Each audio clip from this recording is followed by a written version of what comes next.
नमस्कार, जय हिंद। स्वागत है आप सभी का आपके अपने यूट्यूब चैनल अनुभव सफर क्लासेस में। दोस्तों, आज बात करने वाले हैं मध्य प्रदेश पीवी के द्वारा जो सहायक ग्रेड 3 ग्रुप 4 की जो वैकेंसी आती हैं उसका सबसे पहले हम सिलेबस डिस्कस करेंगे और इसके बाद हम जीके के बहुत महत्वपूर्ण प्रश्न देखने जा रहे हैं जो ग्रुप 4 सहायक ग्रेड 3 कंप्यूटर ऑपरेटर में पूछे जा सकते हैं और पूछे गए हैं। तो वीडियो शुरू करने से पहले जिन दोस्तों ने अभी तक हमारा चैनल सब्सक्राइब नहीं किया है वो प्लीज़ चैनल को सब्सक्राइब जरूर कर दें और साथ में बेल बटन जरूर दबाएं जिससे आने वाला हमारा नोटिफिकेशन सबसे पहले आप तक पहुंच सके। तो शुरू करते हैं आज का वीडियो। दोस्तों, अगर हम परीक्षा पैटर्न की बात कर लें तो इसमें सामान्य गणित के 17 प्रश्न पूछे जाते हैं, ठीक है।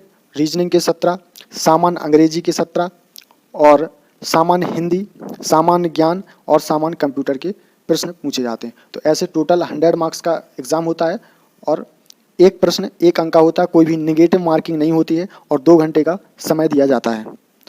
दोस्तों, अब हम बात करने वाले हैं जो हमने कुछ सिलेक्टेड प्रश्न लिए हैं जो ग्रुप 4 एग्जाम में पूछे जा सकते हैं। तो पहला प्रश्न हमारा, कौन व्यक्ति हाल ही में फेसबुक की पेरेंट कंपनी मेटा के नए मुख्य परिचालन अधिकारी यानी कि सीईओ बने हैं? तो इसका सही आंसर हो जाएगा दोस्तों ऑप्शन डी, चौथा, Javier Olivan. Javier Olivan Meta company के मुख्य सीईओ बने हैं। हमारा नेक्स्ट प्रश्न है प्रतिवर्ष हिंदी पत्रकारिता दिवस यानी कि हिंदी जर्नलिज्म डे किस तारीख को मनाया जाता है? तो इसका सही आंसर हो जाएगा 30 मई। 30 मई को दोस्तों प्रतिवर्ष हिंदी पत्रकारिता दिवस के रूप में मनाते हैं। दोस्तों, जो भी हमने प्रश्न लिए हैं बहुत ही महत्वपूर्ण और सिलेक्टेड प्रश्न लिए हैं, तो वीडियो को अंत तक जरूर देखें। हमारा प्रश्न है प्रतिवर्ष अंतर्राष्ट्रीय चाय दिवस यानी कि इंटरनेशनल टी डे मई महीने की किस तारीख को मनाया जाता है? तो इसका सही आंसर होगा 21 तारीख को। 21 मई को प्रतिवर्ष अंतर्राष्ट्रीय चाय दिवस के रूप में मनाते हैं। दोस्तों, हमारा अगला प्रश्न है कौन व्यक्ति हाल ही में भारत के प्रमुख शेयर बाजार यानी कि बीएसई के नए चेयरमैन बने हैं? ठीक है, तो इसका जो सही आंसर होगा, इसका जो करेक्ट आंसर होगा दोस्तों एसएस मुंद्रा। ठीक है, एसएस मुंद्रा को शेयर बाजार बीएसई के नए चेयरमैन के रूप में बनाए गए हैं। हमारा अगला प्रश्न है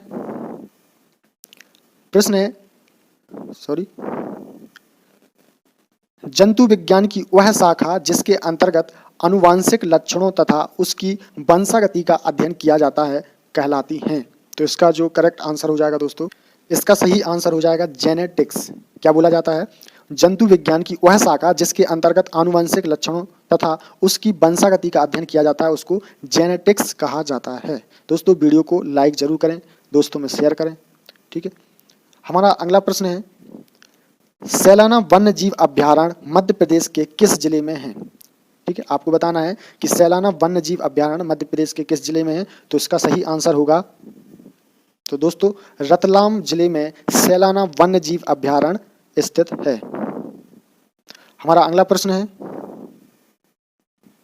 है Sanjay Gandhi thermal power plant Madhya Pradesh के किस जिले में है? तो इसका जो सही आंसर होगा वो हो जाएगा हमारा, इसका सही आंसर होगा Umaria. Sanjay Gandhi thermal power plant Madhya Pradesh के उमरिया जिले में स्थित है। हमारा अगला प्रश्न है मध्य प्रदेश में प्रसिद्ध जैन तीर्थ वावनगंज यानी चूलगिरी किस जिले में स्थित है? तो इसका सही आंसर होगा वड़वानी। वड़वानी जिले में प्रसिद्ध जैन तीर्थ स्थल वावनगंज है। हमारा अगला प्रश्न है मध्य प्रदेश का कौन सा वन्य जीव अभ्यारण्य क्षेत्रफल की दृष्टि से सबसे बड़ा है? तो इसका सही आंसर हो जाएगा नौरादेही। दोस्तों, नौरादेही मध्य प्रदेश का सबसे बड़ा वन्य जीव अभ्यारण्य है क्षेत्रफल की दृष्टि से और ये सागर जिले में स्थित है। कहाँ पे दोस्तों? सागर जिले में। हमारा अगला प्रश्न है निम्नलिखित में से कौन सा शहर प्रसिद्ध राजा कार्तिकेय वीर अर्जुन की राजधानी थी? तो इसका सही आंसर होगा महेश्वर। ठीक है, हमारा नेक्स्ट प्रश्न है कांग्रेस के निम्नलिखित नेताओं में से कौन एक कैबिनेट मिशन योजना के पक्ष में पूरी तरह से था? तो इसका सही आंसर हो जाएगा सरदार वल्लभ भाई पटेल। ठीक, ये वेरी मोस्ट इंपोर्टेंट प्रश्न है, कई बार एग्जाम में पूछा गया है दोस्तों। हमारा अगला प्रश्न है प्रश्न है lectures from Colombo to Almora निम्नलिखित में से किस एक के अनुभवों पर आधारित है? तो इसका सही आंसर होगा स्वामी विवेकानंद। स्वामी विवेकानंद इसका करेक्ट आंसर हो जाएगा। दोस्तों हमारा अगला प्रश्न है फड़के स्टूडियो मध्य प्रदेश के किस जिले में है? तो किस जिले में? धार जिले में। ये भी वेरी वेरी मोस्ट इंपोर्टेंट प्रश्न है। फड़के स्टूडियो कहाँ किस जिले में है? तो धार जिले में स्थित है।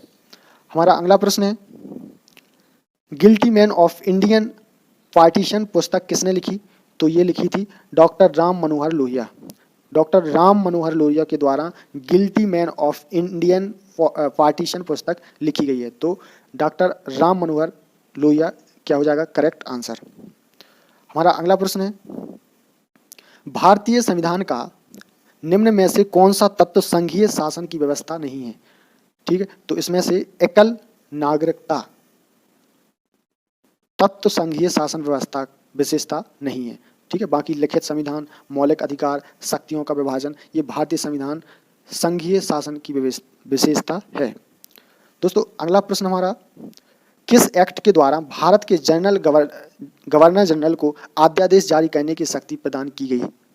तो वो एक्ट था Indian council act 1861। Indian council act 1861 act था जो गवर्नर जनरल को अध्यादेश जारी करने की शक्ति प्रदान करता है। दोस्तों अगला प्रश्न है नागरिक सेवाओं के लिए प्रतियोगी परीक्षा प्रणाली को सिद्धांततः स्वीकार किया गया? तो इसका जो सही आंसर होगा दोस्तों 1853। 1853 में प्रतियोगी परीक्षा प्रणाली को स्वीकार किया गया। ठीक है, अगला प्रश्न है भारत का राष्ट्रीय ध्वज का डिजाइन किसने तैयार किया था? वेरी वेरी मोस्ट इंपोर्टेंट प्रश्न है। भारत का राष्ट्रीय ध्वज का डिजाइन किसने तैयार किया था? तो इसका जो सही आंसर हो जाएगा दोस्तों मैडम भीखाजी कामा। ठीक है, जो भारत का राष्ट्रीय ध्वज है उसका जो डिजाइन तैयार किया गया था वो मैडम भीखाजी कामा के द्वारा किया गया था।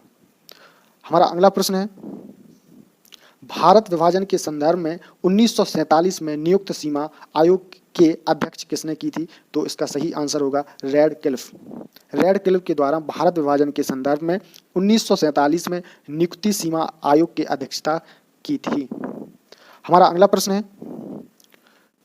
भारत के लिए एक डोमिनियन स्टेटस के प्रारूपण का प्रथम प्रयास किसकी प्रक्रिया में किया गया था? तो इसका जो सही आंसर होगा मॉन्टेग्यू-चेम्सफोर्ड सुधार।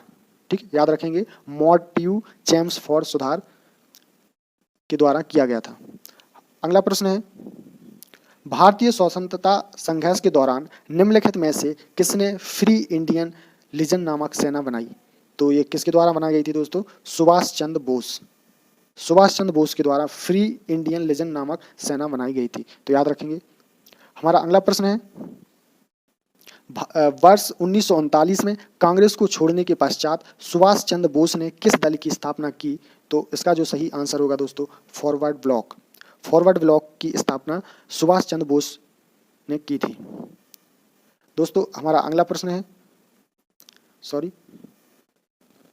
कंप्यूटर पर आरोपित ज्यादातर त्रुटियां किस कारण होती हैं? तो डेटा प्रविष्टि में त्रुटि।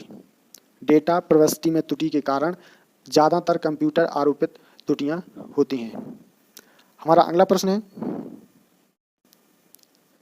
उस युक्ति को क्या कहा जाता है जो कंप्यूटर आउटपुट को टेलीफोन लाइनों से प्रेषित करने के लिए रूपांतरित करती है? तो उसका सही आंसर हो जाएगा मॉडेम। उसको क्या कहा जाता है? मॉडेम कहा जाता है। दोस्तों हमारा अगला प्रश्न है एक ही समय पर दोनों दिशाओं में डाटा भेजने के लिए कौन सी डाटा संचार विधि प्रयुक्त की जाती है? तो इसका जो सही आंसर होगा फुल डुप्लेक्स। कौन सी की जाती है? फुल डुप्लेक्स संचार विधि प्रयुक्त की जाती है। दोस्तों हमारा जो अगला प्रश्न है निम्न में से कौन सा सिस्टम कंपोनेंट कंप्यूटर का मस्तिष्क कहा जाता है? तो इसको किसको कहा जाता है? कंप्यूटर का मस्तिष्क कहें या दिमाग कहें तो CPU। इसका फुल फॉर्म क्या होता है? आप हमें कमेंट बॉक्स में कमेंट करके जरूर बताएं। दोस्तों हमारा जो नेक्स्ट प्रश्न है माइक्रोसॉफ्ट कॉर्पोरेशन का संबंध किस उद्योग से है? तो कंप्यूटर सॉफ्टवेयर। माइक्रोसॉफ्ट कॉर्पोरेशन का संबंध कंप्यूटर सॉफ्टवेयर उद्योग से संबंधित है।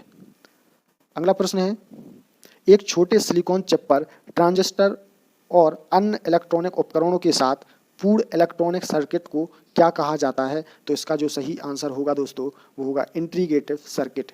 ठीक है, आईसी बोला जाता है, इंटीग्रेटेड सर्किट। अगला प्रश्न है, कंप्यूटर सिस्टम के किस भाग को भौतिक रूप से स्पर्श किया जाता है? तो इसका सही आंसर हो जाएगा हार्डवेयर। वेरी इंपॉर्टेंट प्रश्न। कंप्यूटर सिस्टम के किस भाग को भौतिक रूप से स्पर्श किया जा सकता है? तो उसको बोलते हैं हार्डवेयर, और जिसको हम टच ना कर सकें, उस छू ना सकें, ठीक है, उसको हम क्या बोलते हैं? सॉफ्टवेयर। हमारा लास्ट प्रश्न है, जब कोई कंप्यूटर को एक छोटे से क्षेत्र में बिना टेलीफोन के तारों के परस्पर जोड़ दिया जाता है तो उसे क्या कहते हैं? तो इसका जो सही आंसर होगा दोस्तों स्थानीय क्षेत्र नेटवर्क, लोकल एरिया नेटवर्क कहा जाता है। तो दोस्तों ये हमने बहुत ही मोस्ट और सिलेक्टेड प्रश्न देखे जो ग्रुप 4 और अन्य कॉम्पिटिटिव एग्जाम में पूछे जा सकते हैं। तो ऐसी ही वीडियो देखने के लिए आप हमारे यूट्यूब चैनल को प्लीज़ सब्सक्राइब जरूर कर लें और साथ में बेल बटन जरूर दबाएं, जिससे आने वाले हर न्यू नोटिफिकेशन आप तक सबसे पहले पहुंच सके। तो दोस्तों फिर मिलेंगे ऐसी एक न्यू वीडियो के साथ। जय हिंद, नमस्कार।